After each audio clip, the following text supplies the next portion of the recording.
Commissioner Hostess? I'm here. Commissioner Custer? Here. Commissioner Bennett? Here. Commissioner Harris? Here. Mayor Calderon? Here. Thank you, Madam Clerk, Commissioners. This is a special meeting of the Village Council for the purposes of discussing our budget. And all the normal rules are suspended. And at this time, I'm going to have Commissioner Holst speak over the program for this meeting.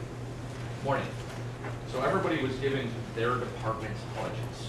As you were asking about the overview budget, we have 2 budget hearings. Today, I want everybody to then add to and comment on their own department's budget.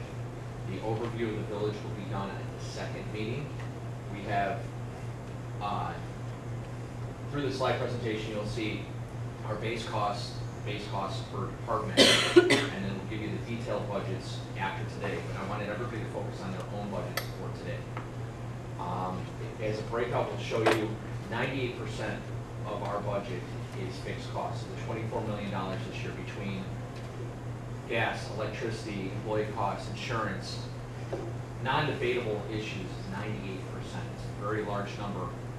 And I believe on everybody's individual budget, it breaks out the non-essential. There's a slide for it. So. Yeah, there'll be a slide also. And it'll show you in each department, for better words, where the fluff is, the 2%, tree replacement, sidewalks, subscriptions, advertising, mailers, things like that are broken out into the 2% to show you what is actually questionable that we can all work on. But I felt we've gotten distracted and off track when we started with the overview of everybody else's budget, so it became an attack. I wanted the commissioners to be able to come up with, hey, in my department, I would like to change A, I would like to add B, and talk about that. So, having said that, Tim will lead us through, and Tish, our slide presentation, which kind of walk you through the overview of the budget, and then we'll break into discussions.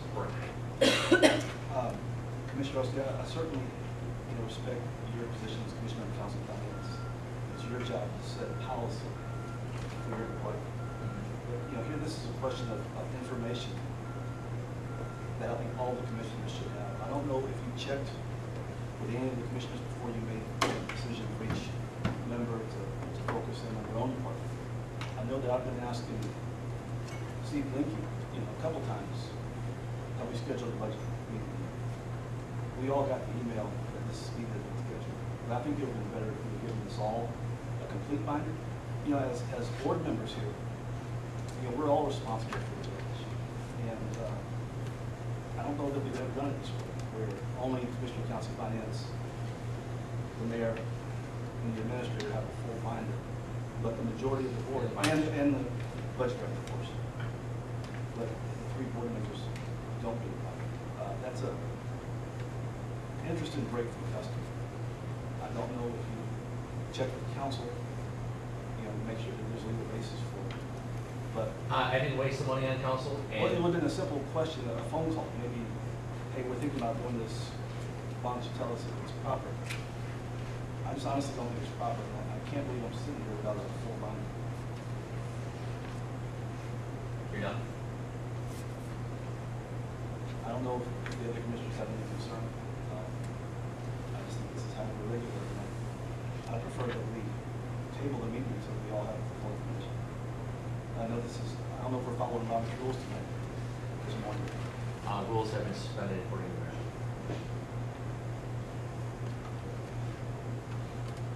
Do the fellow commissioners have any issues?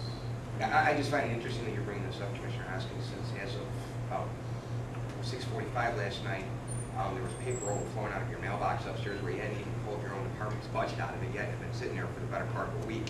So while you're trying just to raise an issue, trying to get a little bit of political traction here, just because you don't have a binder, I don't think it makes a difference. We've got a nice overview here of what's going on. I think that we should let them proceed with the presentation, and if at the end of the presentation we still have questions. But the fact of the matter is that even if you had been provided a binder, my guess is you wouldn't have looked at it because you didn't even look at your own department since it was still sitting in your mailbox as of last night at 7 o'clock. So I would say that we proceed. I think that there's a presentation, and let's go from there.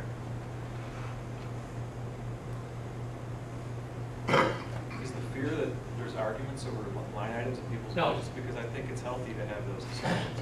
No, it's not fear, first off. I think we got derailed, and I think it became political last time. We are having 2 meetings. There will be an overview of the entire village. This is the first budget meeting.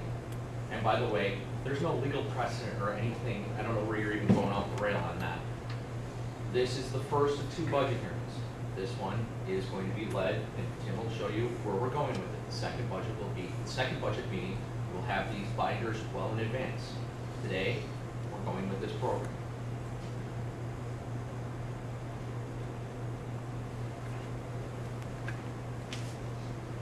Tim, you prepared to, Tim and Tish prepared to go with it? Please proceed. Ready to go, sir. Good morning.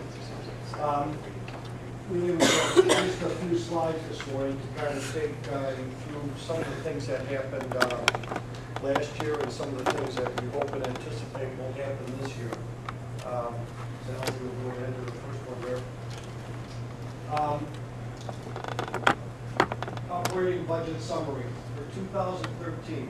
Between the general fund and the water fund, combined revenues were budgeted for $878,000 more than expenditures. Obviously, we didn't meet that goal of $878,000 over and above, but we were able to end last year with a revenue over expenses of $74,800. The shortfalls were pretty simple. It was $568,000 in the general fund's tax-based revenues and $319,000 in water fund revenues.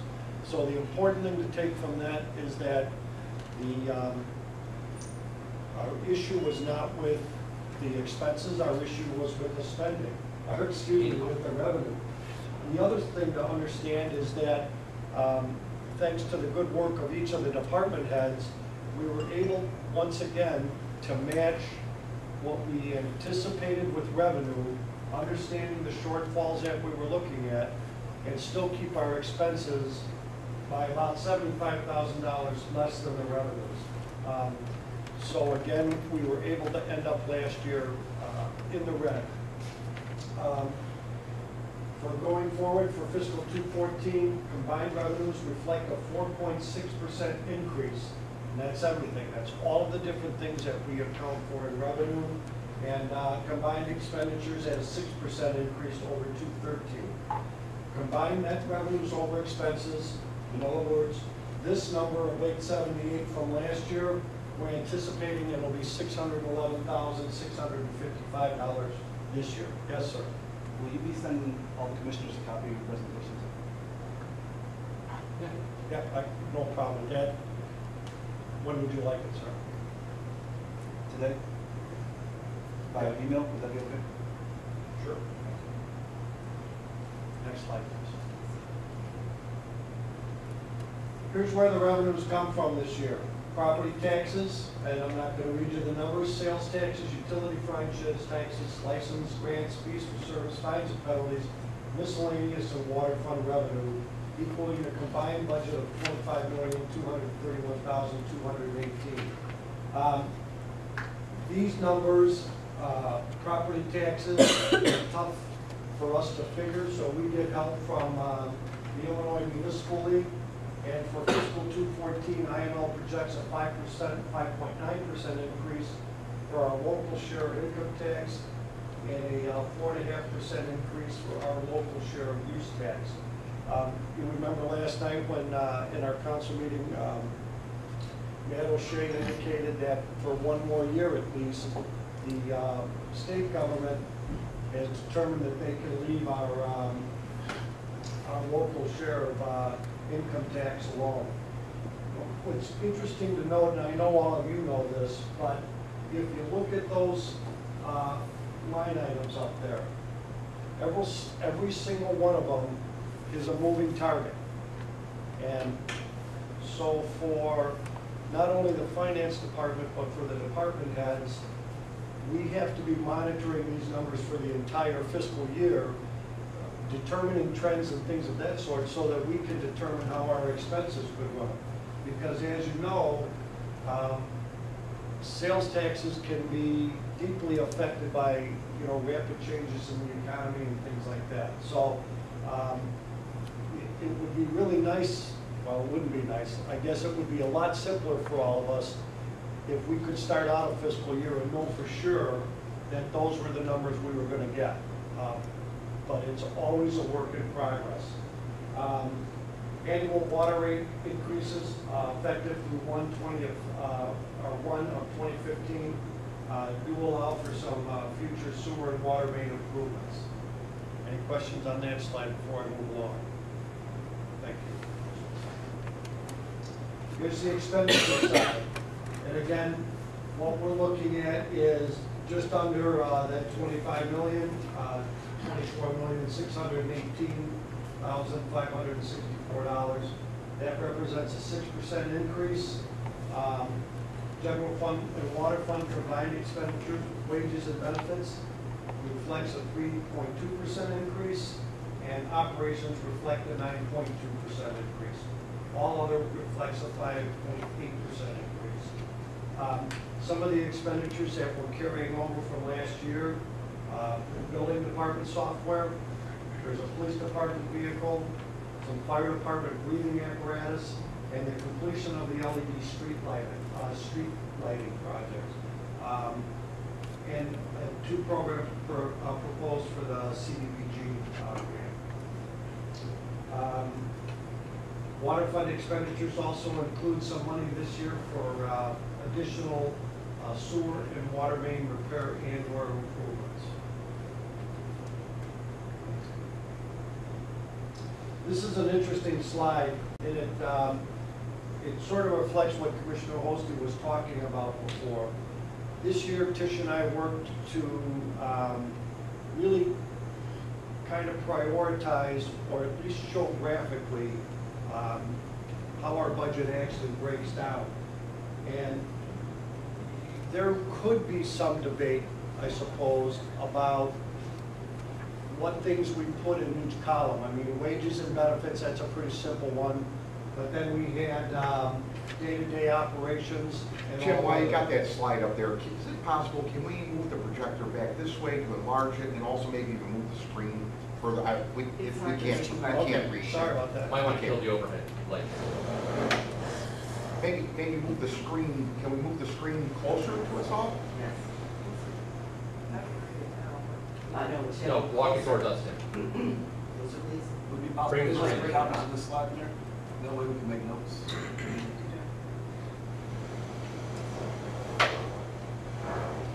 Commissioner, I understand your intent and desire, and certainly, I mean, anytime the press is around, that's pretty evident. This is simply, I think, their attempt here is to give us an overview of what is going on, and so I think in addition to having a printed copy, now I'll just pull the table back. I think it's equally important that we kind of listen to the overview, and then obviously we're going to have some discussions about all that. Well, you have a binder to follow along. Why shouldn't we have a binder to follow along? Couldn't you just listen to the overview? You know what, No, Commissioner? Jean's not here. She's not going to write everything you say. I'm not asking about you. I'm asking about following along and having something like that. There's nothing in my binder to follow along here, Commissioner. You have a complete binder. You don't. Commissioner, I understand what you're saying with the complete binder. If you want to come over here and look at my complete binder, go here. I'll just bring it to you. Jerry, got this on camera? Come on, Jerry. Come on. Okay. Come on, Jerry. Here, take a look at my complete binder and see if you see what you're seeing on the screen. Do you see it? Do you see it? Go ahead. Go ahead and take a look.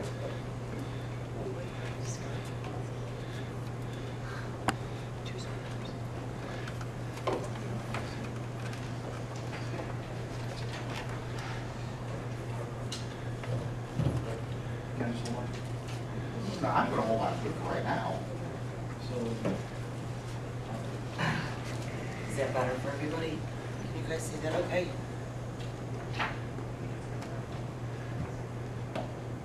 as commissioners, we're not entitled to the documents. Commissioner, I'm certainly going to get documents, but More than needed. I think that you do have documents. Where's documents? I don't have this. Got them at 7 o'clock last night. I don't have this one. Okay. Yeah, I don't know that I even have it. I'm going to take a close look myself, see if I have it myself.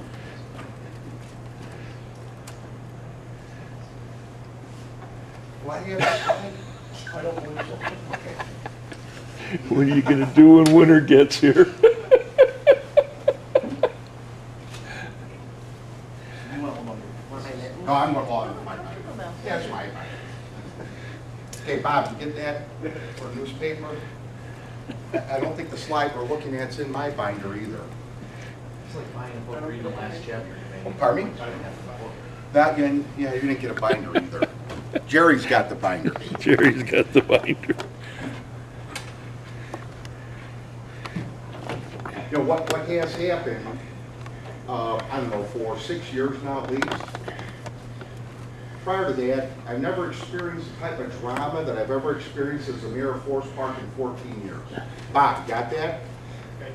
In 14 years I've been mayor, I've never experienced the type of drama that I've experienced in the last 6 years because we have a couple of commissioners that come down here like to over-dramatize everything. Let's listen first. If there's information that we want to get, the commissioner just pointed out that we're going to have another follow-up budget meeting to this. But no, we gotta start out right away, start casting shadows, start politicizing the process. Let's not politicize the process. You didn't get elected as a commissioner of Forest Park to politicize the process.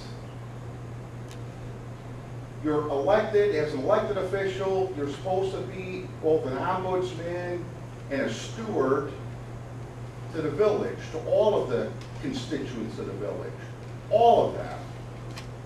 So before we start pointing, throwing any darts, let's at least get through the presentation, listen to what this is all about before you start saying, well, I don't have a binder.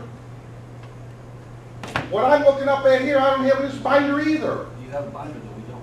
Well, big deal. Let's go find you a binder, then will you be happy?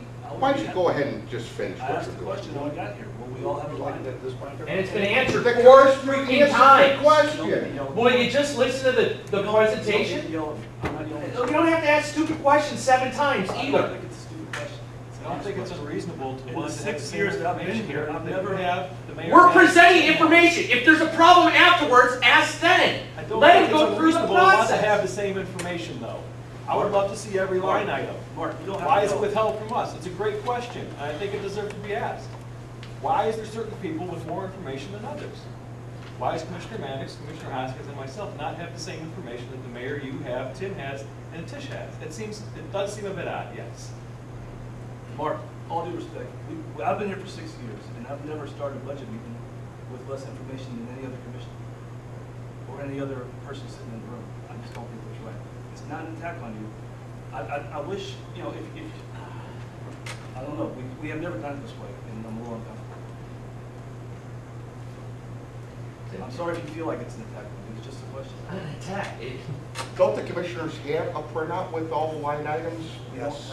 For Yes. departments? Yes, yes. They do? It's got every single line item of it. Really? Can I just think? It was delivered in our mailboxes about a week ago, so I don't know if Commissioner Hoskins didn't have a chance to look at it. But also Commissioner Harris said he wanted to see all the line items, so.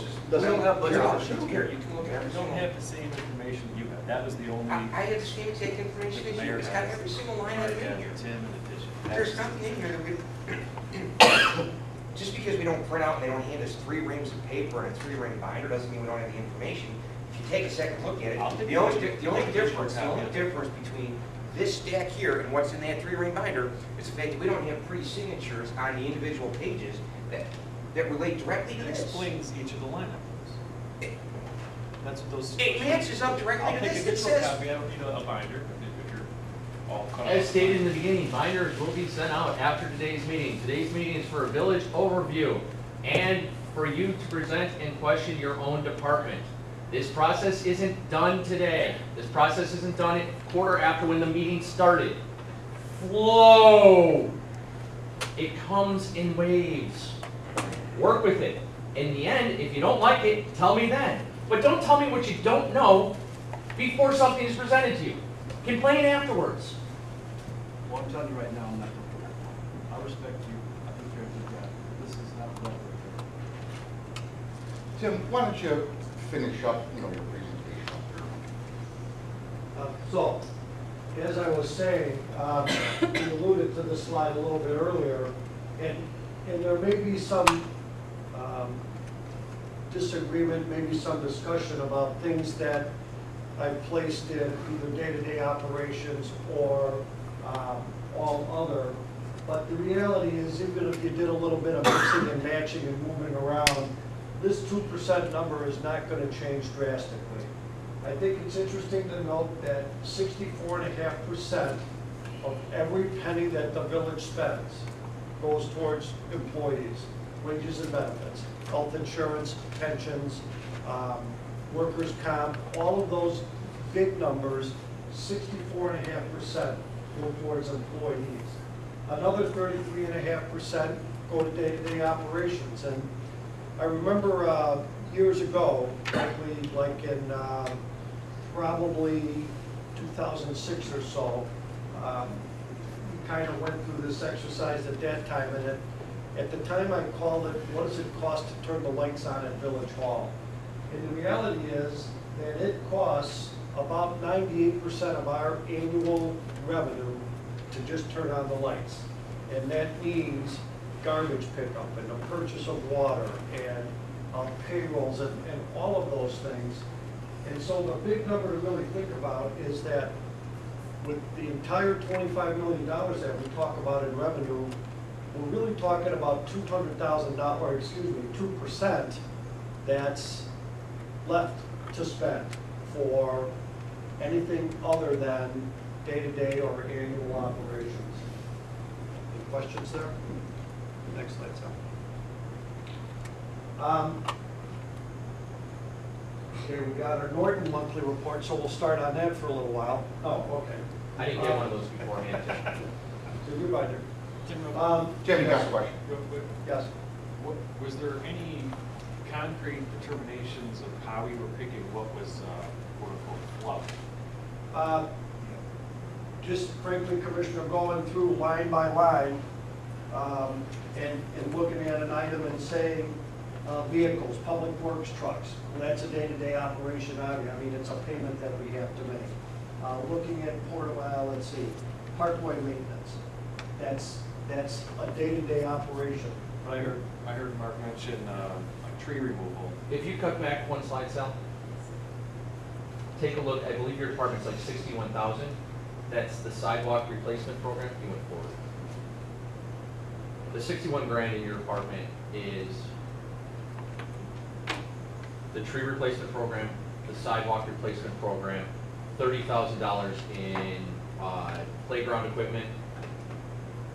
I think that's, yeah, there was like 3 or 4 probably items which became, I think, are essential, but at the end of the day, if revenues fell off, 2008 happened again, and it just went flat, those are 4 items that we could push into next year. The vehicle payments are an obligation we already have on the books for, you know, we bought the trucks, we owe the payments. So the items that we could forego without hurting our obligations are 61 in yours. Tony's is bigger. I think we've got 2 squad cars in there, any subscriptions, mailings, and I believe a lot of them are necessary, but there were things that weren't obligated. You're saying zeroing out those line items or just a decrease in the line items? No, those are still there, but they make up If you 2%. had to, you're saying. I'm sorry? If you had to, that 61 grand is if you zeroed them out, not reducing them out. They're still there. Yeah. But if you came to me and said, Mark, I had my public budget meeting, and everybody came to me and said, this is the year for playground maintenance. I want to take that 30,000 out. You could, as a commissioner, bring that to us and say, I don't want the 30 grand in there from your budget. That's why I wanted to have everybody focus on their budgets. You had public meetings on your budget. That's the 61 that's in there. And again, I want to make sure that everybody understands, this is all hypothetical. This is not anything that's something that I'm suggesting. I'm not suggesting that $61,000 even in your department, Chris, is fluff. What I'm suggesting is that based on my run-through line item by line item, I could see where I could move that stuff in or out of the budget and not affect day-to-day operations. Not saying I want to do that even, but I was trying to get the group to focus on The You know, 2%. even if we move stuff around a little bit, and I made that number 5%, because somebody said, well, I don't think that's fluff. Okay, well, it's 5%. What I'm trying to make people understand is that in the grand scheme of things, we're talking about a fairly small percentage of the budget that should really be even much open for debate, because most of the other costs are fixed. So out of the 19.2, 18.8 is fixed. Until we jumped out, you said something like you said tree removal, not replacement. It was replacement, I'm sorry. Tim knows that falls under contract services that help with that, and then we have diseased ash trees that I think are a necessity. If I said Okay. removal, It's an it was example, replacement. It wasn't, All right. it wasn't like for sure, it was an example. Okay. And then the next slide, Sal. Debt service funds, VIPs and tips. In all, we expect $3,206,673 to come into those collective funds.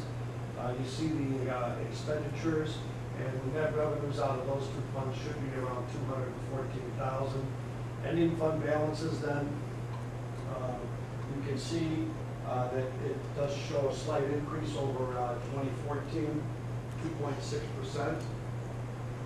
Special revenue funds, revenues over expenditures, $144,000. And those ending fund balances, you see the numbers there, $1,170,000 as opposed to $1,315,000, a 12.5%, 12.4% increase in the fund balance per budget expectation. And I think that's our last one, and it's out.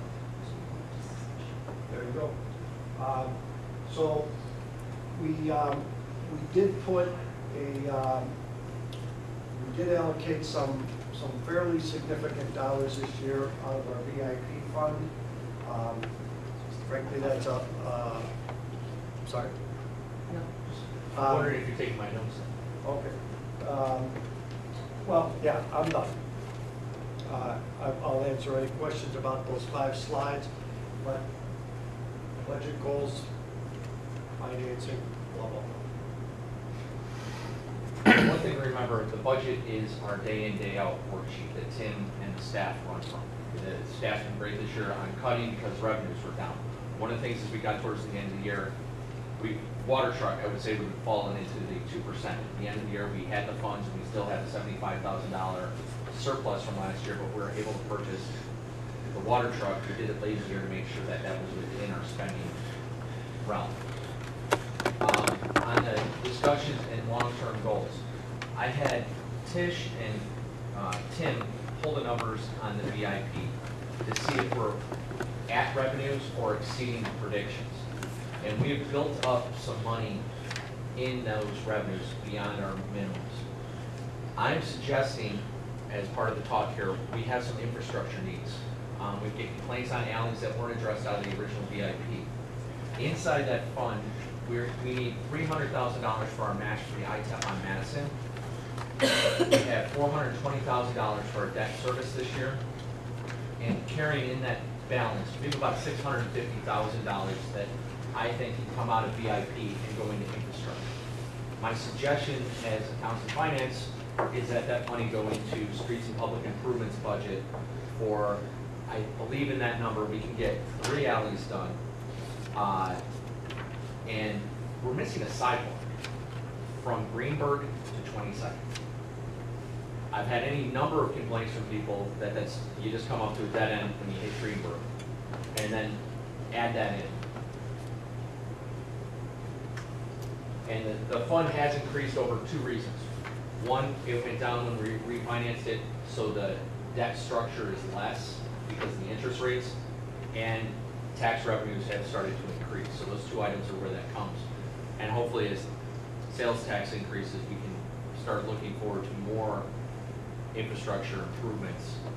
But right now, from Tish and Tim, I have a very confident feeling that we have about $650,000 in that should go towards infrastructure. And actually, the way the when people voted on it, we were limited on what we could spend that on. Referendum. Yeah, well, we couldn't do like a new police department. It had to be actually streets, alleys, and sidewalks, I think is how that was broken out. It is. It Yeah. can't It go. can't go to corporate operations. So I'm suggesting that that money go in and work with Burke Engineering on finding the worst 3 alleys and that sidewalk.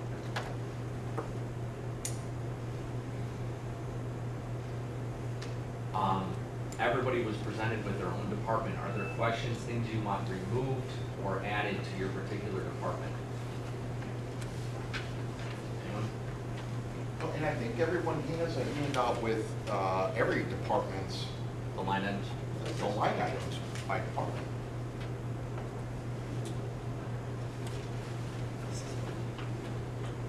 Toby, you don't have one. Do you want one? No. Oh, I just was showing them what I have. That's a hard one.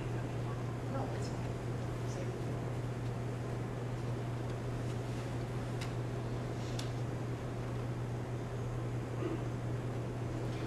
I think in this particular format, this was the individual commissioner's department in its entirety, I think, right? Yes. But then a separate So they received all the signed one. multi-page printout They got all that, right? should have all of the department's line items. So in other words, nobody's being withheld any information. No. We don't have the individual detail sheets.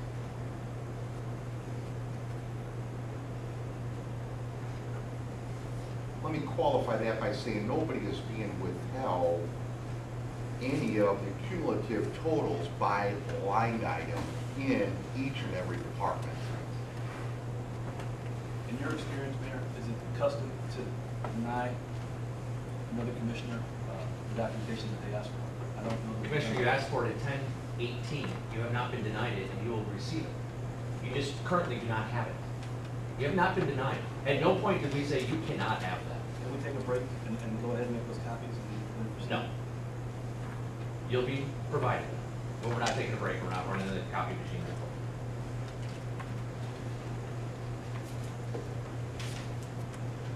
Are there questions of anybody's individual department that you've had a week to review? Are there any questions of items in your department that have been neglected, errantly added, overly provided, underly funded?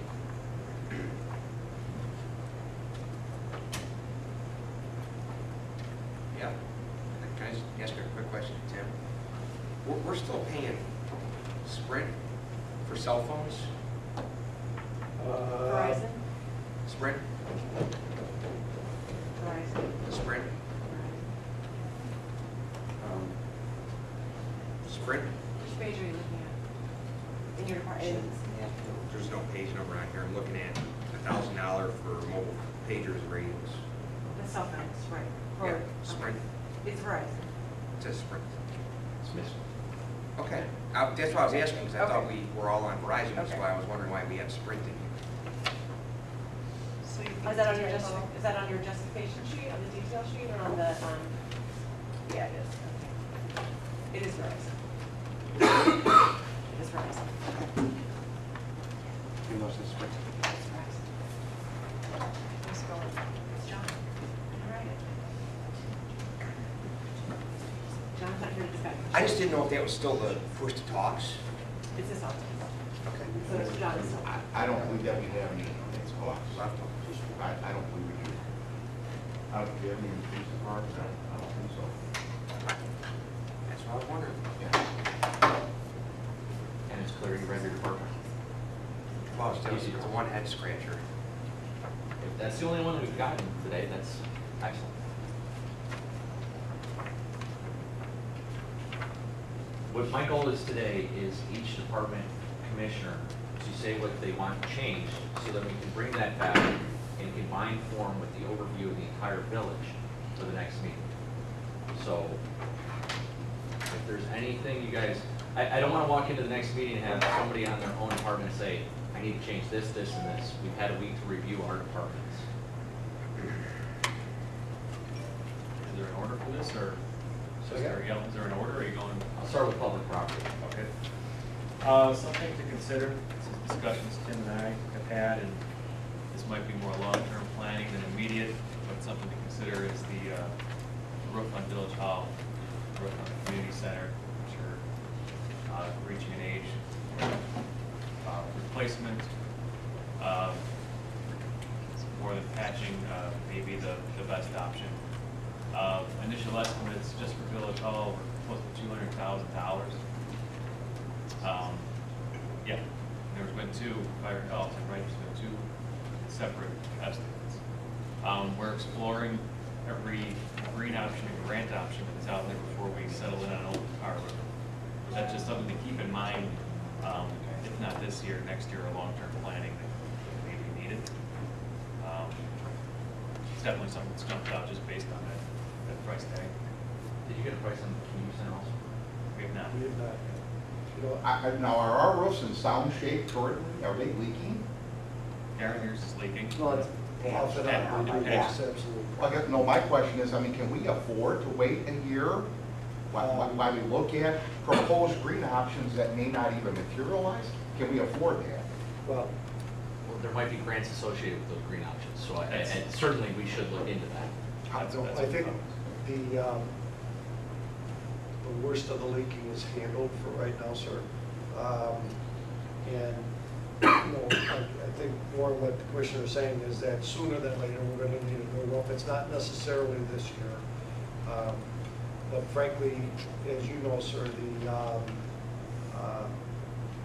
there are a lot of needs within all of our structures here in the community center that are going to require a significant capital outlay. And I know that sooner than later, the council is going to have a discussion about future capital needs for not only our buildings, but the community, and I know you intend to do that, sir. So, I just want to know if our roofs are leaking, that's all. they're good for right now. They didn't leak yesterday. How's So, that? and we can afford to hang, whether it's another year or 2 years before we do anything? You know, still working with Burke to determine exactly what they think in terms of longevity for the current roofs. But so far, we're doing okay. Okay. Doug takes one. Just put an update down. The next was, as mentioned briefly before, was the ash tree issue and a plan for removal. We have 246 ash trees in town. No, 257, sorry. Not all need to be removed at this point or identified as disease, but as we know, it's a problem that every community is facing. And coming up with a plan versus kind of attacking it as it comes is something that John and I discussed, and Tim and I also discussed. I'm kind of throwing that out there as, do we want to sit back and wait, first come up with a plan and have contract help come in and get it done all in one swoop or get a discount, or just attack it as it comes, which is what we've been doing now, handling it with our own guys. I recently read that there's some sort of treatment you can put on these, and it's not a permanent thing. More expensive than taking them down, yes, but, and it's still, let's say, in the experimental phase, and not completely 100%. We have talked about a 100% cure. Well, So is it, do we want to go in and go with that? It's all on the table for, as far as I'm concerned. what I'd like to see, I'd hate to see an eradication of that many trees all at once. Is there a way we could do a program, plant replace, like, how many did you say we had? 257. Is there any way we could do a mass planting and like a 20% removal, 20% replacement per year over a 5-year period, and treat the ones that are in the best shape? Do we have prices on the treatment process? And I know Well, you know, we have done just a little bit of research on that subject, haven't done it all yet. And as I mentioned the other day when we talked about it, the jury is still out, at least a little bit, on whether or not treating trees that are not yet infected is a good course of action, or at least a financially prudent source. What I'm hearing mostly is that once you start treating a tree, you do it forever. And it's expensive, and it may or may not work. And then you end up cutting the tree down anyway. Certainly anything that is already infested with the borer, then most people say it has to come down and come down right away. So Have we had that happen? we absolutely have them in town here, no doubt about it. What kind of approaches are other communities taking? Do we know? It's a hodgepodge, quite honestly. Cut them all down, to let's try treating them, to let's try treating them and take some down, to let's try different treatments, different programs for treating. John has had some discussion with the gentleman from both River Forest and Oak Park about their approaches, and frankly, we've even talked to a gentleman from one of the agencies within the state who came out and looked at a couple of our trees and frankly showed us exactly what it is we were to look for to determine whether or not they were infested. And he has offered to give us some assistance on this subject as well and how to move forward with it. So it will be the subject of some future meetings here within the village. How many trees do we get out of our current budget line item of the tree replacement program? What do we have there, $7,000, 10,000, something like that? For the replacement, 3,000. We used 2,900 last year. So like 300 Max. 300.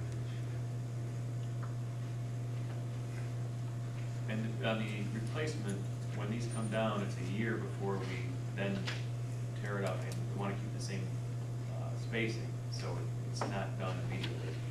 It's a year.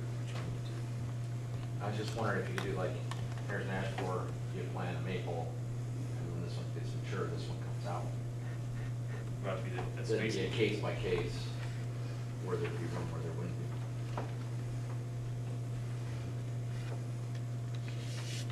That's a lot of trees. But it's one of the Yeah. subjects, actually, it sounds like a lot of trees, but when you think of how many trees we have in town, it's not a great deal, especially compared to other communities. A lot of residents have them on their property, and it's going to become an issue for the residents as well, with the trees located on their property. If a private resident becomes infested, can we force them to take that down so it doesn't infest more trees? My understanding of researching this is, it's not a question of if, it's a question of whether it in fact, no matter how many, even if you take, you just gotta get rid of the ash trees. There's no preventative medicine here. So, you know, on the borers, it's we'll call it EAP, because that sounds good. It's a subject John and I are working on, and we'll come forward to the group with some kind of an idea of the way we should proceed, both in the short term and the long term. Well, I think we should identify some funds for that too. Maybe we could have some harder numbers for the final budget hearing, because that seems like something that can get really expensive really fast between the replacement and the removal. If it's a year lifetime between when you cut them down, you said, and when you can replant, and I think that puts it into the realm of a 5 or 6 year program. I mean, yeah, there's a lot of trees on the parkway, but all of a sudden, if you come through and cut down, 250 trees. Yeah. It's a lot of trees. Well, do you want to do preventive maintenance and take the ones that are diseased down? What I was thinking is we could go through, and again, I'm not an expert on this, but I'm interested in these niches. Find the worst 20%, just get rid of those immediately. Start the ones that need to be, the ones that need to be treated, treat them for, basically go through and rank them to say, hey, these are the 20% we're doing in 13, here's the next in 14, 15, et cetera, until they're all down and replaced. And treat the ones that need to be treated just in the short term, because no one knows if it's a good long-term solution. We don't want to have that continued treatment. If it's 5 years. Well, we're not treating anything right now. So Right. we're deciding that we are going to try a treatment program. We need to get the numbers hard out, yeah. What if we got a number, Tim, if you could come up with a number of maybe what does it cost to take down 50? And then in the 15 budget, we're gonna have to put in what it would cost to take down 50 and And replace the replace. 50 from the year before. Right. Which would be 15 Right. grand at your number on 300 each. Right. So next year, I'm sorry. What about the attempted treatment? Is that something? I think that we should. We take- need that number to see if that'd be worth it, but it seems like it's a forever number too. That would become It's also perpetual. not. It's perpetual Yeah. for, my whole thing is it's perpetual for 5 years. I mean, it ends after. That's kind of the direction I was, we Really? want to have Yeah. a 5-year plan. Yeah, 5-year plan to get them, you gotta treat them in the interim, that's fine. Treat the best and start removing 20% a year Mhm. on what that cost would be. And then obviously It's- 15 yeah. budget, we have to increase the Every other replacement program. municipality's got this, they've got asterisks. I know Plainfield, a year and a half ago, they spent like $1.5 million on removal. Ouch. They probably had more than 250 now? A little bit, yeah. Okay. So maybe we come back with that hard number for the next one. Okay. Next items are the two that were, came from that public meeting. I had two things that jumped out as a, and then I got feedback on that were things of interest with, which was the dog park and two options. One being an additional dog park at the Altenheim, which I know has been discussed in the past. I think it could be done at a minimal, as far as dollars are concerned. And I know that there's been a plan, ex-Commissioner Talalian had to use two existing fences. This was one of the items that jumped out is that everyone wanted. I got feedback on it, sounded like a good idea. Something to consider again. I can't remember, I remember being at the meeting, but I don't remember exactly why that plan was stalled after the research and legwork that was done on it to begin with. Talk about the drainage. No, I'm talking about the Altenheim temporary dog park with a couple of pieces of fence. If it could be something that could be marketed to River Forest, which is, let's be honest, it's used as an illegal dog park now, and we can somehow make it something that's a money maker, fantastic. I think it should be explored again, especially with public support for it. What are we thinking of? I don't know why, again, I don't recall why it was shut down last time around, but I know that there was work done on it.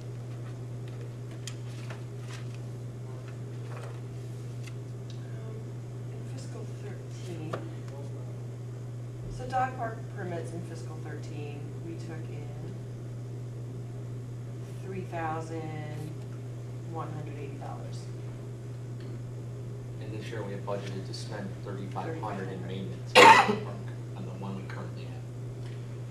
Yeah, I think it was shot down last time because it's a stupid idea. Why do you think it's stupid, sir? Well, because it's a no money maker, and why we should be investing any money to help non-Forest Park residents, in my opinion, is a stupid idea. Might have been short-sighted. We can take All away the short-sighted. forest residents that are using the Oak Park Dog Park and the dog park. Why have the option where it could make money? Why is that a bad thing? And if we have $3,180 and we spend roughly $1,200 a year on the dog park that we have, that makes money as it is. So to say we can't make more money on it, even if it's just $3,000, I don't know if it's a bad That's offer thing. my opinion. We already have a dog park, We have a small dog park. underutilized, I would say it's underutilized. and used by, majority for non-Forest Park residents. I don't know if it's a bad thing that it's exclusively or thought of as non-Forest Park residents. I don't know if that's a bad thing if they're coming in and.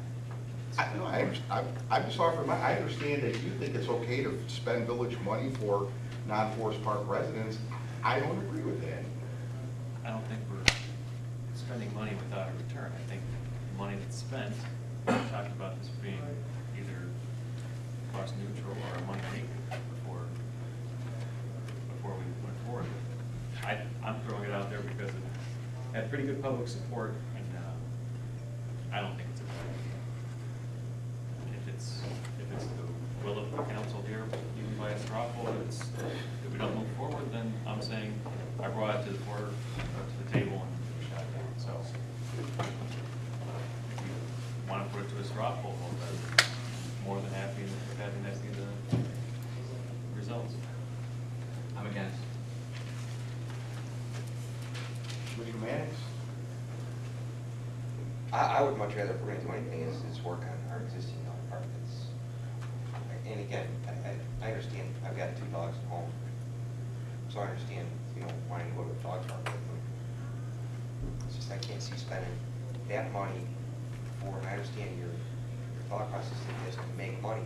Who's to say we're not just gonna cannibalize our existing out-of-town dog licenses and have them go over there versus the other ones, it's easier to get to, better parking, whatever. It's not like we're gonna be guaranteed to make money. I think we shouldn't be gambling with tax dollars, and I understand people want a dog park. Well, did you ask the people at your public hearing, do you currently use dog parks? Do you have a dog? Do you have a dog license? And these are all questions that, you know, why do they want it there? Just because there's not, it's like we're looking for a use for a property just because nothing's going on with it. Remember, this was an idea that was floated years ago. I understand. No, I understand it. And again, I like dogs. I'm not opposed to dogs. If anything, I would like to see, even though we don't technically own the dog park, it's on, you know, IDOT property, is to, you know, improve that existing dog park. There's drainage issues. There's a lot of issues over there. I mean, if we want to get aggressive and make it, you know, the best dog park that we possibly can with that little tract of land, you know, maybe we put some lights up and make it a 24-hour dog park. Did his head just pop? Remember, I know where you live. Just kidding. Could we aim one of the lights right Right across? in his bedroom. Well, the problem, as you just stated, with investing money into that dog park is that it's not land, you don't own it. Right, and the same thing, I mean, we get done with the comprehensive plan, and then all of a sudden, you know, 10 months down the road, someone comes and offers us money for the Altenheim app, and again, it's just throwing money away. Again, we're Not talking about middle of dog Commissioner, park, I'm not- pieces of fence, and utilizing 2 pieces of fence that are already there that would. I just don't think that we should be spending tax dollars, Forest Park tax dollars, to build something for River Forest residents when there's no guaranteed return on it. Well, it wouldn't be exclusive for River Forest residents. It would be the closest dog park to your residence if you have 2 dogs and 1 dog park. How much will we make? Well, this is some of the things are speculative, but is it bad to not explore? Or, What do you speculate we might make? well, again, if we're gonna market something to River Forest residents. What do you guess we might make? What are your wildest dreams we might make? I'm asking if you wanna sit down and look at this. Could staff do some research on it and consider what we might make? What we charge. Sounds excellent. Well, it sounds excellent. Of course we can have staff research it.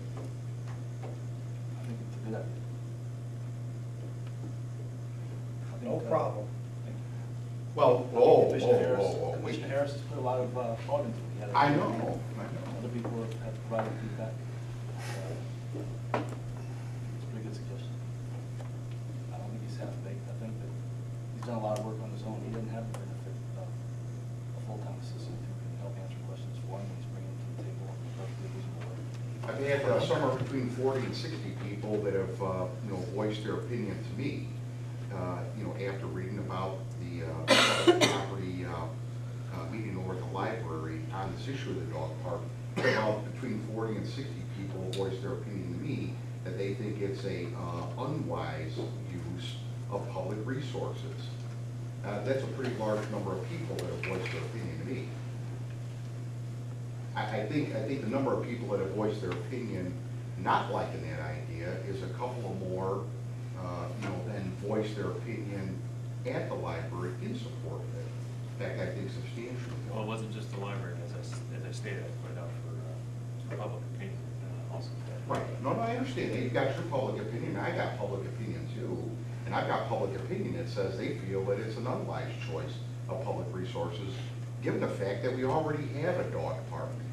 We have a dog park, our existing dog park needs some maintenance, and we should focus on taking care of our existing dog park before we start allocating additional public resources based upon a couple of people's ideas. Is there some kind of rules or restrictions? You can only have 1 dog park? Why?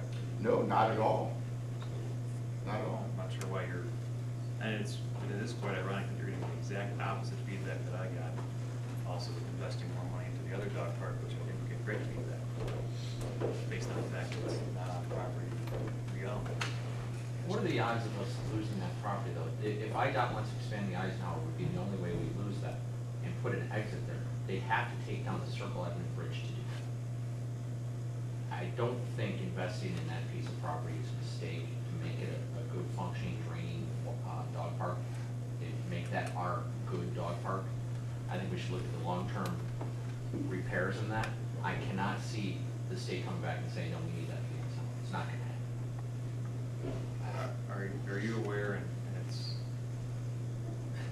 crazy that we don't have a clarification of whether it's IDOT or the county that actually owns that piece of property? Because I've never had a clear answer whether it's IDOT or the county. We just know it's one. I'm told in my 15 years it was IDOT. Never heard different. Tim, can you confirm that? Because Yeah. you've always said it's. It seems like they're not necessarily confusing, but I get confused because one side of that the county owns, I think, and the other side IDOT has, but I'm not sure which is which right now. I mean, where the kitty park is? Correct.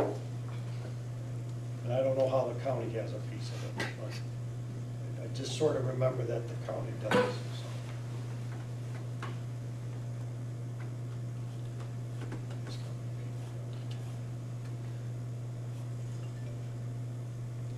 It definitely seems like there's a divide on the will on whether or not, you know, our little town of Forest Park should have multiple dog parks. I don't know, out of curiosity, how many other towns have multiple dog parks? Oak Park's investing heavily for. Pardon me? I know Oak Park does, but Oak Park's got multiple dog parks? Oak Park just installed the one on Harlem, and they just took out the Hill at Ridgeland Commons to put in. Okay, so So they're, they'd have at least 2 just from that. so they're gonna have two. Not one park. I don't oppose dog parks. I oppose any development on Altenheim because I believe we should be marketing that for the purpose of sale. I disagree with the farm on it. I disagree with the dog park. So my opinion isn't against dogs or dog parks. My opinion is using that property for anything but something.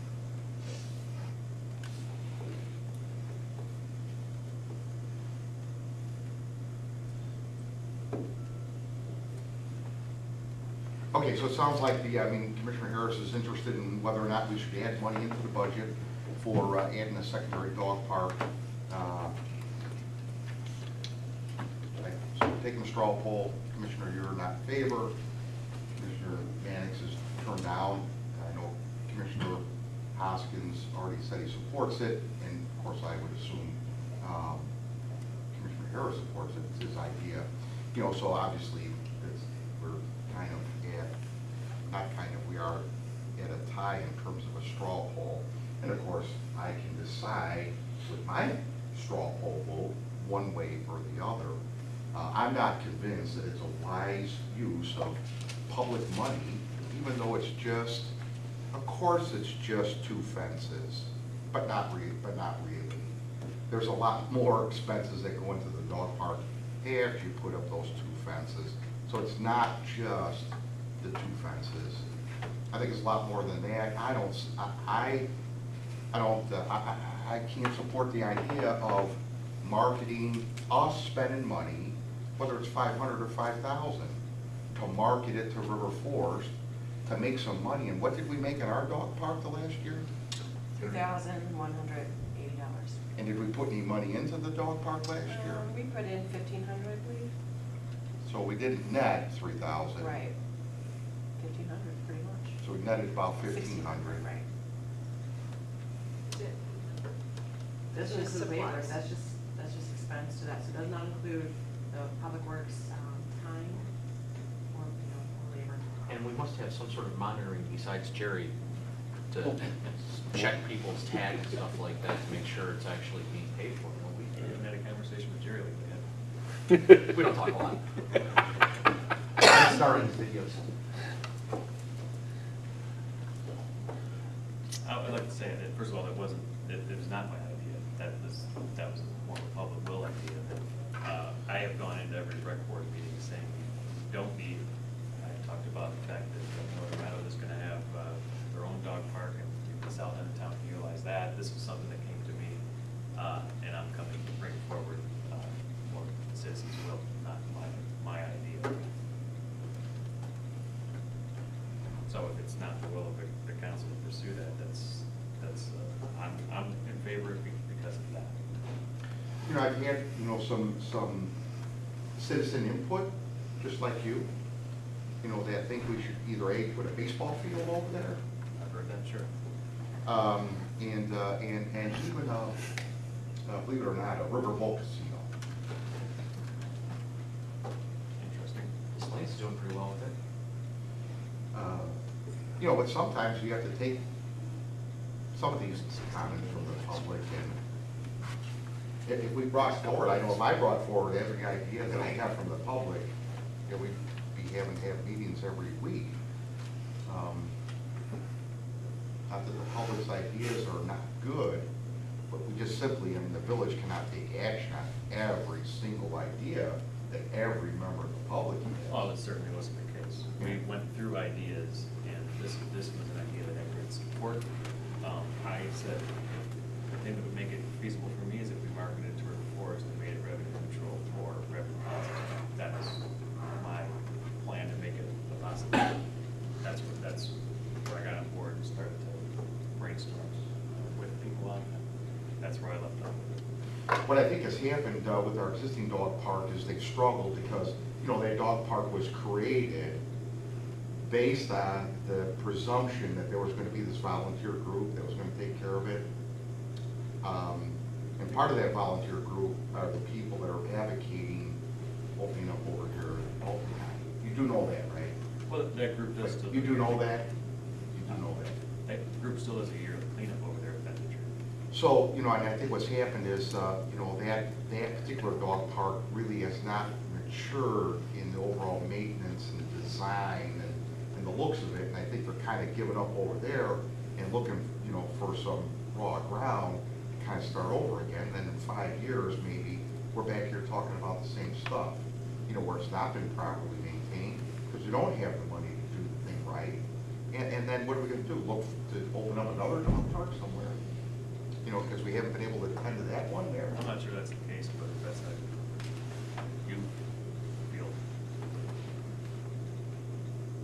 So you're saying that that's not the case? I don't think that's necessarily the case. Okay. And I don't think, aside from the problems with drainage over there, it's not a attractive and or friendly looking place. It's not that it's Can we run make down it or attractive? ragged or anything. Excuse me? Can we make it attractive? I think it is attractive. I think the major problem is the drainage issue. Can we fix that? There's been proposals that I've seen from $2,000 to $20,000 to fix that. I like the 2,000 model. Yeah, I'd like to see I didn't see the actual paperwork on that, but it could be fixed, sure. If you want to invest money into it, it's something that makes $1,600 a year. Do you want to invest 20 grand into it? Fix the drainage issue? We talked about a plan of completely cleaning it out and taking it down to bare and trying to come up with solutions that way before we go ahead and try and put in a French drain or any other kind of drainage system. And we wouldn't have any drainage problems at all time? Did we have any drainage? No, would we? Well, this would be more of a dog run situation as opposed to something that would shipped out or what. I mean, the piece of property that dog park is on was never, I don't think it was thought of before, not pointing fingers at the people before me. I don't think it was well planned in its original execution as far as drainage is concerned. Let's put that piece of open land that was after. What kind of drainage problems do we have there? The water sits, there's wood chips that don't have complete turnover, and it kind of sits in the middle, becomes a bit of a We're talking about rainwater? Yeah. Okay, so it doesn't drain? Is that what's going on? Post-rain, it puddles up pretty heavily, Mhm. and then the chips kind of get disgusting after that.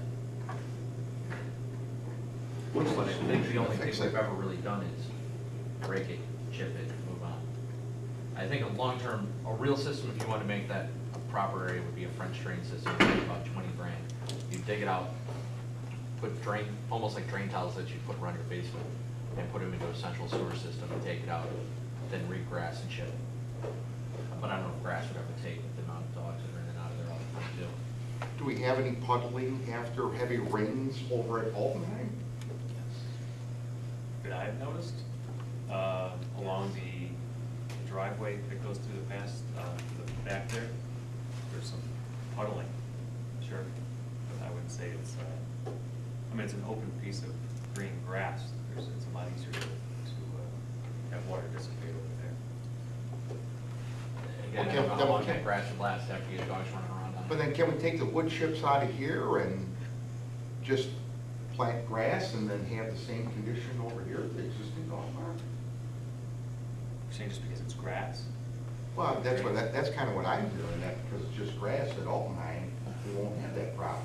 You're talking about 7 acres of, at least in that area, close to 5 acres of open space with the cemetery that's all grass surrounding it.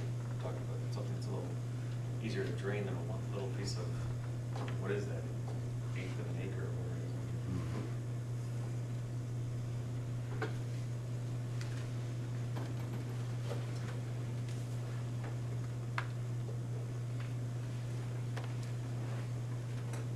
We're exploring a non-French drain system that when we're gonna, that's already been discussed, and John, Tim, on the case as far as completely cleaning it out and coming up with any solution that isn't a $20,000 solution that we're gonna talk about that hopefully fits with the budget. But it is gonna be, when's the last time it's been completely cleaned out? A couple of years ago. Couple years. So, They went in front and loaded the thing out. so hopefully that helps. That's the only plan for this year. Does Oak Park use wood chips in their dog Not park? their new one. I believe it's. It's like an artificial surface of some sort. Yeah. It's like that soft permeable, not quite asphalty. John was gonna explore what they're using at their new one over there. I don't know.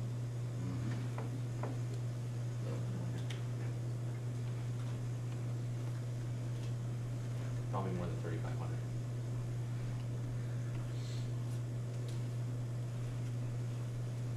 Just, can we get a breakdown of how many licenses are residents and non-residents? I can try about that, yes. And does Oak Park allow non-residents? They do, I believe. We had this discussion. I don't know if they do. At one point they did not. And if we looked into some type of, and I think the mayor would probably have some level of expertise in this, a little bit better system to allow access into that dog park, like electronic, what are they, RFID? That was looked at a couple of years ago, if I recall. And I know it's expensive to set it up, but It wasn't as expensive as you'd think, but I think it's like a $5,000 solution. I mean, because if there's, you know, we constantly hear criticism of the fact that it's, you know, not really patrolled or, you know, anyone can access it. And if you got a key in, key out.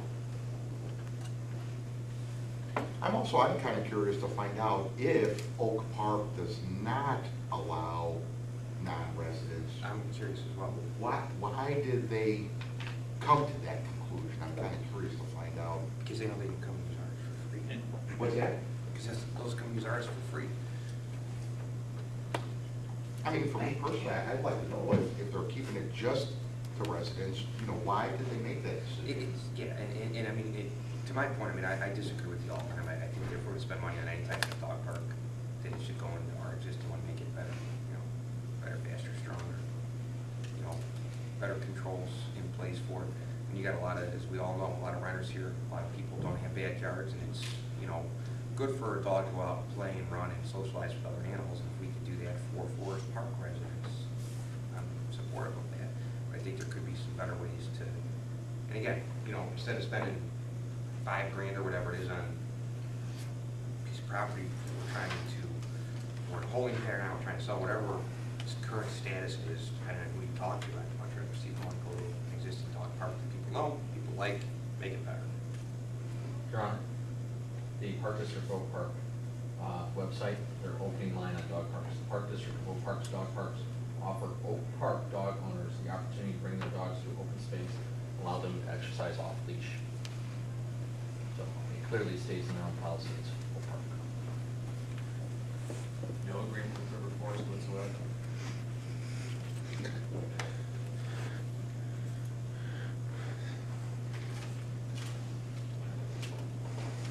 And I think that we also need to be cognizant of the fact that the County of Cook has taken steps to create open dog runs also on Cook County-owned property. In fact, their first one, I think the village just opened maybe this past weekend, but this one is down south. I think there's some talks for creating an open dog run over here at Miller Meadows. Now, Yeah. what the timing is for that, I'm not certain, but you know, I think that, you know, that's a good job for the county, you know, to create, you know, some of these recreational needs that, that are needed within multiple communities where all these towns could go to, River Forest, Old Park, Forest Park. I don't think that I don't think that that should be a primary focus of ours, especially if you already have one dog park.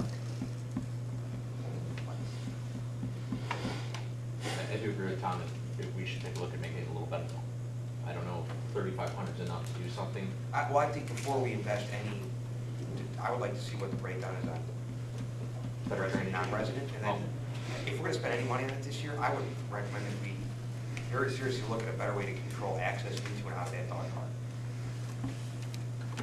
Yeah, I think, Drive by I think and see Old Park people put in with- access control system, you know, that will allow you to get into the park, and they, based upon what I'm hearing, is limited to Old Park residents. And I'm okay having it open to non-Forest Park residents, because I think we charge them double, You right? charge them more. I But believe I just wanna make sure that they're They're not. double $5 times 2 or No, I think 50 it's times 50. 2. I think it's 50 for non-residents. Vanessa, do you remember? Is it 50 for non-residents? Yeah. Okay. It's 10 or 15 for residents and 50 for non-residents. Do we know why the access idea was shot down in the past? Because I know we explored that, and I know we came up with actual numbers. I don't know. I think it's worth it. I agree. I would like to. very seriously look at that. I question, okay, maybe 10 extra people get in there a week because we didn't spend $5,000 on the access system. Just give Why do Jerry we care? Just give Jerry another heart attack. That's fine.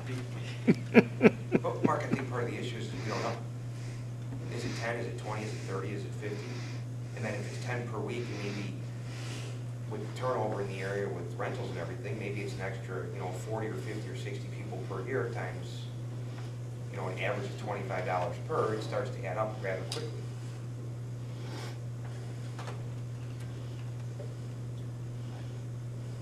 To me, who cares? Jerry does.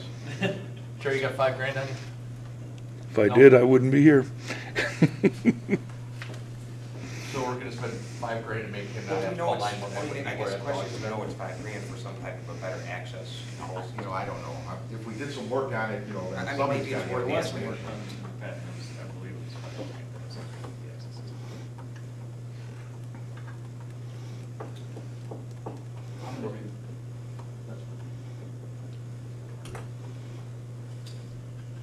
I don't know, you build a better mousetrap, you just get better mice.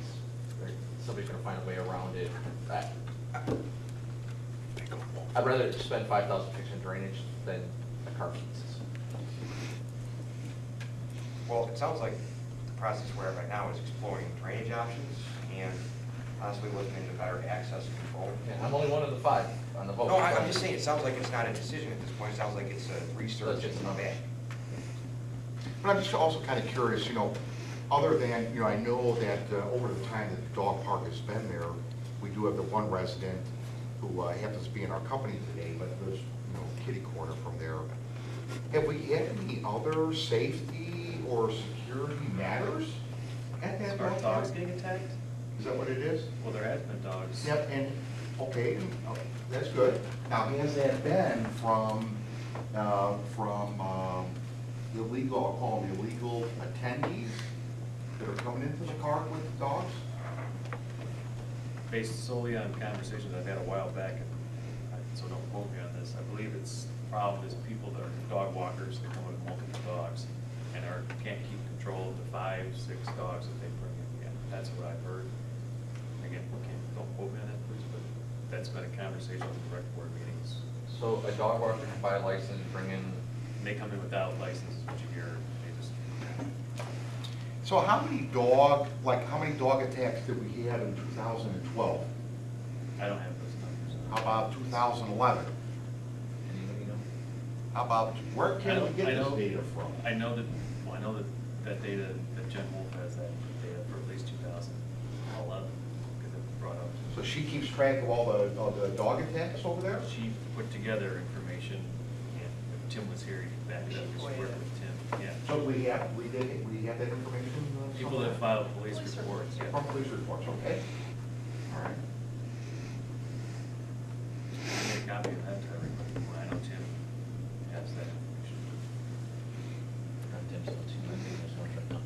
And within that information, was it further, quantified that it was, non-permitted people or the dog walkers that brought alien dogs in? Like I said, That were the aggressive animals? like I said, I wish that information came from Jen. I didn't have a piece of paper to clarify that, so I don't know if that was based on her assumptions or it was based on pure fact. Okay. And just real quick clarification, Tish, is the license sold to the dog owner or is it issued to the dog?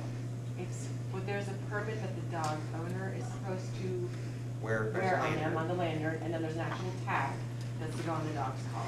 In addition, a Each little dog- metal thing we buy for our dogs. Yeah, so each dog at the park is to have a dog tag, And and each owner is to have a lanyard. When was the dog park first put in place? Steinbach was on the board, so it's got to be 7 years, at least. I'm sure I was here. I've been here 8 years, so. Yeah. So probably 7 years. Seems to me like I remember, this is the exact same concern, some of those being voiced here today. Most importantly, how in the world do you possibly enforce all those rules? Here's an example.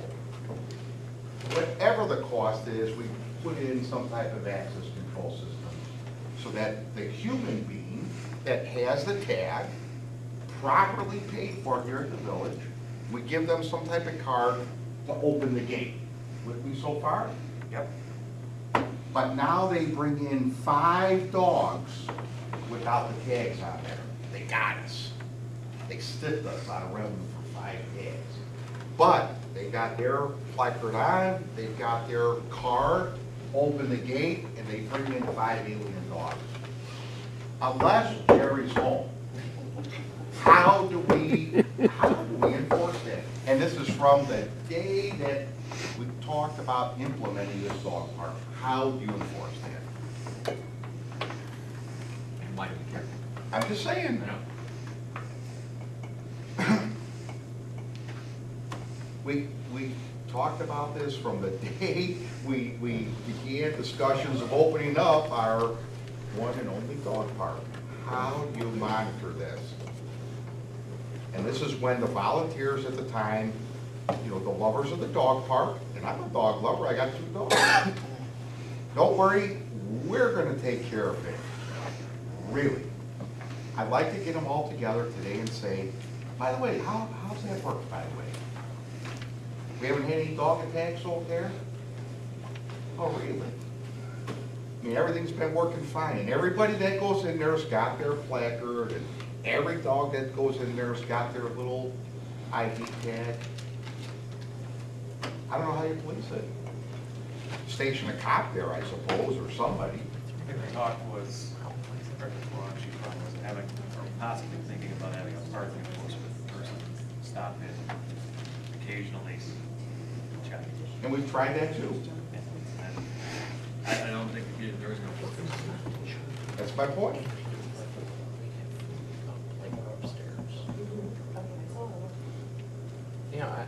Sorry for my offline discussion, but my whole question is, we also spend quite a bit of money in the clerk's office selling the licenses. We need to make the license, we need to make the lanyards. What would be the problem with just having an open, free dog park? Is the revenue really that important? I kind of hear what you're saying, Mark, but I think at least part of our rationale as a village that is, I'll call it owning and maintaining the dog park. I think that we felt we have a little bit of a responsibility to be certain that dogs, if we require the license to get in there, then that gives us the opportunity to know, because when they come in to get that license, they have to fill out an application and provide satisfaction that the dog's been vaccinated and all that, yeah. If I can interrupt, I think when we instituted our dog park, Dr. Parma from Cook County got involved because there are county rules that we have to get proof of these vaccinations and so forth. So they had input into the application and what we had to require in order to have a dog park. Yep. Because like for the tot lot across the street, we're not checking to see if a Oak Park resident's kid is on the swing. But that makes sense with the That's like vaccination. Cook County. Mayor, for the sake of time, I think we've kind of explored this. There's a consensus to have staff further explore drainage and security issues. I'm comfortable moving on. If you are. Oh, I am. You seem like you're discussing the same thing. We spent 40 minutes on the dog park. Yeah. We spent 40 minutes for over $3,000. Do the math, how long we're gonna be here? Get out of here, what, next Saturday? Sleeping bag. Yeah. 6 years in county now, this is generally what ends up happening. It's a 24 million plus budget, and we talk about 3,000 already. I went up $1,000. Just waiting for like the One 400. word. Can't we find a $400 one or something like that? Give me a moment, I'll see what I can dig out. Take a look in there. Yeah. You said you had 2 items that came out of you. What was I the did. second? The other was, and Tim and I have talked briefly about ways to implement this in the very early stages, and I'd like to come to a more formal plan in the near future. But instituting an art program. Again, this is something that I don't think should be village money should be used on, but maybe some resources to get it up to speed. I think everyone got the one. She seems to be starting. General sent out an email with one sculpture, and she had an idea that she wanted to place somewhere. And the rec board talked about. This is a more far-reaching program. To me, it's something you can market the town, have it as a destination. If you had 7 pieces of art, 7 different parks, and it's a walking tour included. We spent a little on marketing. Tim and I talked about how to do this at minimal cost to the village, which is the only way I see it feasible. And when talked about at the meeting and talked about versus if the village spent money versus the village was able to get sponsors or have the program sponsored in some way, shape, or form, it went from 100% to 50 when the village had spent money, and I couldn't agree more. I don't think it's something we should spend money on, aside from some resources, Tim delegating or whatnot, to try and get support from sponsors, whether it be vendors, places in town, whatnot. But I think it's something we should explore along the lines of the elephants, as far as something that's makes it a destination type situation. If we did a program for, say, 2014, a walking tour, marketing piece that sold it as well. That's something, like I said, Tim and I have had initial discussions. I'd love to present something a bit more formal down the road, but since it came up at the meeting, I wanted to throw that out there today.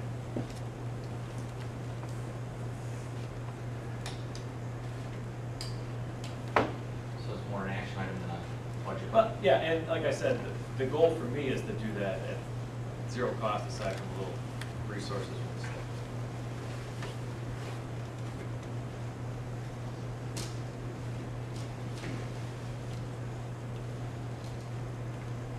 That's all I have. Moving on to street and public improvements. Questions, comments, concerns, additions, subtractions? Anything out of public health and safety? Well, more for the streets and public improvements.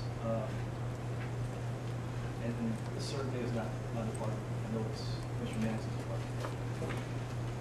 I think lately, maybe not just lately, graffiti is an issue in town. If you walk along those plains, like a lot of Forest Park residents do, to the Blue Line CPA, under that bridge, right, there's considerable graffiti. Not the street-facing portions of the bridge, but the sidewalk-facing portions of the bridge. So here at 7-Eleven, this lane you're talking about underneath the 2 tracks? Absolutely. Have you walked down to the lake? No, I haven't. There's considerable graffiti. Yeah, I think that we want a certain kind of quality of life in Forest Park for our residents. The graffiti is a little bit obnoxious. I mean, it's not profane words or anything. I think people would rather simply not have to look at it. I've noticed that in other communities, particularly Oak Park, they have something along nearby place, and some sort of screen type device. And I think it makes it either impossible or impractical for graffiti artists to waste their time trying to tag up those walls. I don't know if it's something that staff has They're ever lit also. Excuse me? I think they're also illuminated. Yeah, I don't know if it's something that we can research. Yeah, I think it might be worthwhile. I'm not saying we have to spend money on it. I have no idea how much it costs. But I think between now and our next meeting, maybe staff will come up with a sense, maybe it's a question of calling Oak Park. If this is not the year to do it, that's just fine. But I wanted to bring it to the group for us to at least discuss it, see what people thought. I can't stand graffiti, so I'd have to agree with that. We called the county. We also sent emails, Steve Lincoln. Usually go notify Tom F. Tannis. And Cook County will bring their truck out. And they'll spray it with their graffiti, plaster, shirts. The last time they did it a half job. Really didn't take all the graffiti off. And like I said, within a day or two, it goes back up. It's just Just not. that truck that does that, that's a pretty expensive piece of equipment now. Well, no, it's Cook County. I mean, they do the whole county. I would expect them to take care of the truck. Now, they also do graffiti on our sidewalks, and we've called them out for that too. I'm not saying we have a solution for the sidewalks, but in the part of town near where your home is, you know, I got a call a while back from a resident. They had defaced the sidewalk in front of those condos in the 100 block of Marengo. Some of our parks may have been hit. They certainly right on the gazebos, but I'm really concerned about that walkway along this point. We walk past it. Sometimes it's in worse shape than others, but I think that's something we can address. Catch the punks are doing it. You know, I suppose they do it at night. I don't know. But, you know, the CTA station has a lot of issues. And, you know, there's certainly their own agency along that sidewalk. Maybe that's something for us to look at. I'm not asking us to take an action. I'm asking us to do the research.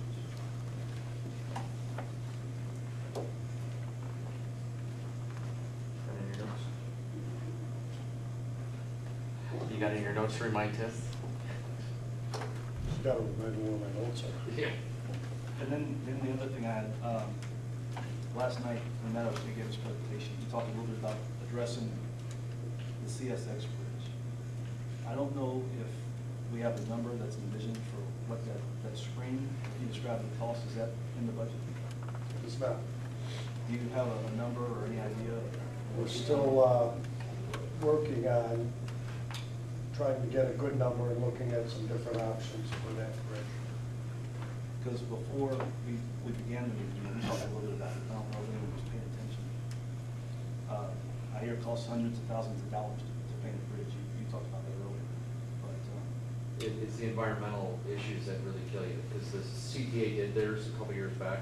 They have to tent it, airbag it, and remove all the dust, because if lead paint comes down, if it's in the environment, things like that, that's where it gets really expensive.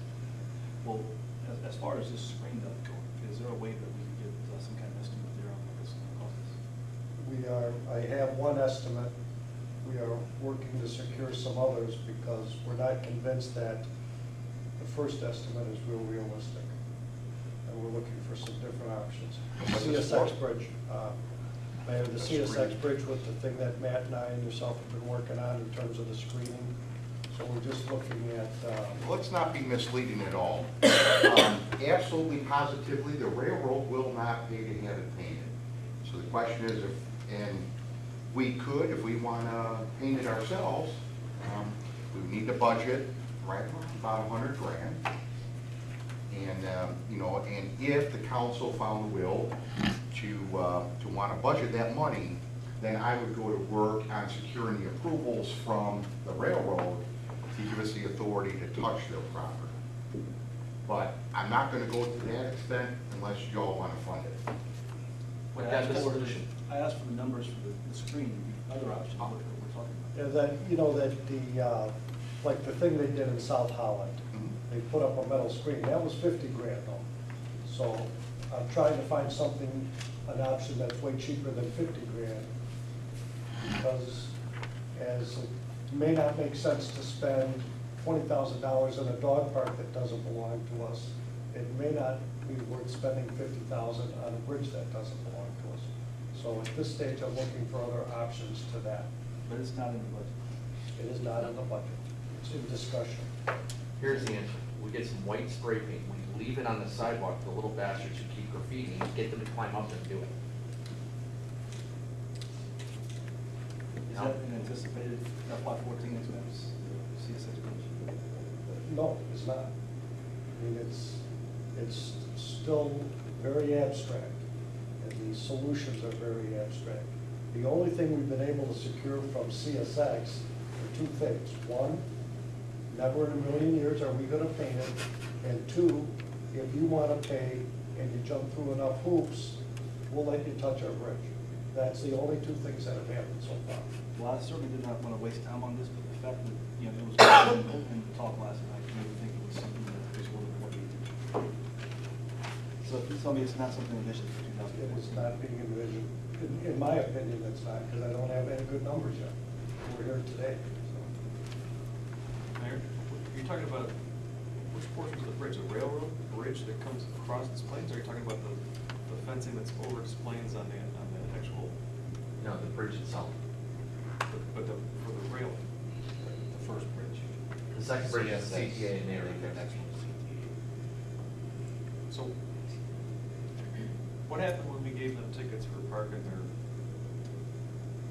cars running at night over off of behind Monroe and Adams? Did they actually pay those, or did they just? We ended up, we got their attention. So why can't we have some kind of special ordinance about maintenance of their property? It probably, we probably would have the ability to write tickets right now for failure to maintain property. You can turn to your left and. I don't know, is there something we can put the pressure on first before we talk about a pricey paint check? Issue them to? Let me tell you this though, because again, I don't want to mislead anybody. No sense in beating around the bush. That in of itself is not going to get that bridge painted. Because, and I think that you do know, you can drive to other communities that the railroad runs through, and you're going to find all those overpasses in the exact same condition as that one. They said not in a million years they were that flippant with their answer. There's no way to even get a joint project done with them. I'm saying, if we change the ordinance to make the fines a little heftier than, what they made, if it's. I'm all for trying anything. And how often does that increase use on that track? There was talk about that, it was dormant for years. What are they doing besides? Well, it wasn't dormant for years. It's become dormant in the last couple of years because the rail traffic is being rerouted down through the southwest suburbs rather than coming through here. So how often is it being used? Do we have any man? Right now, I don't think at all. But it's a whole different realm when you get involved with the railroad because it's under federal authority. With some really quirky laws about their ability to do things. You can go to any community that has a railroad overpass, any community, but not every community does have a railroad overpass going through it. Anyone that does, you're gonna find those overpasses to be in the same condition as ours. The railroad just simply won't spend money. River Forest is painted dark green. Uh-huh. And it looks very different from ours. That's where I got the idea. Like I said, I hadn't developed it, but I knew we had a meeting coming up and I wanted to bring it up for discussion. How did they get it accomplished over there? I'd like staff to figure that out. I see.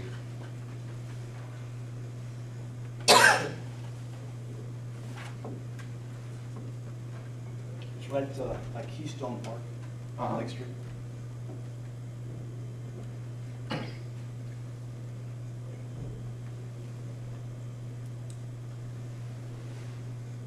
Anything else under your department? It's not my department. It's something I brought to Virginia. I know, but anything No, else? nothing in my department. But for clarification, is this something that we can look into? What they pay, how they accomplish it in the force?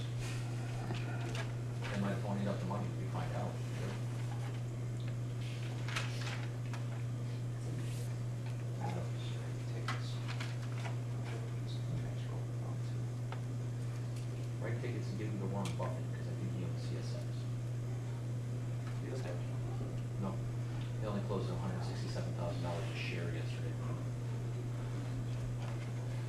affairs, Tony, do you have anything? No.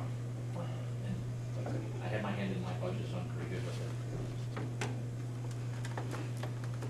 So, we will get binders out for the overall view. In fact, if you guys are still interested, we'll get them to you in the next 2 days, and that'll be accomplished, no problem.